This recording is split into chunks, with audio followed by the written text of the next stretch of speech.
सारे भिकारी शिर्डीत जमा झाल्यानं मोफत अन्नछत्र बंद करा। भाजपचे माजी खासदार सुजय विखे यांच्या वादग्रस्त वक्तव्यावरून साई भक्तांमध्ये संताप। सुजयचं वक्तव्य भावना दुखावणारं हे मान्य करतो। वडील राधाकृष्ण विखेंची कबुली, पुत्र मात्र भिकाऱ्यांवरून केलेल्या वक्तव्यावर ठाम। तुम्ही मत दिली म्हणजे माझे मालक नाही झालात, मला सालगडी केलंय का?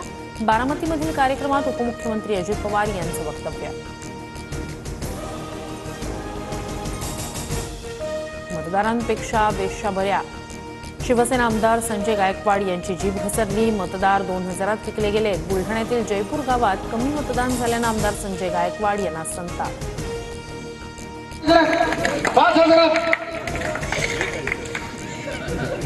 याच्यापेक्षा तर बरं झाल्यापेक्षा जायकवाडीच्या धरणात उर्ध्व भागातून येणारं पाणी 60% कपात करण्याचा निर्णय। माजी आमदार राजेश टोपेंकडून निषेध व्यक्त। आपल्या हक्काचं पाणी सोडू नका, ठरावाला विरोध करण्याचं मराठवाड्याला आवाहन।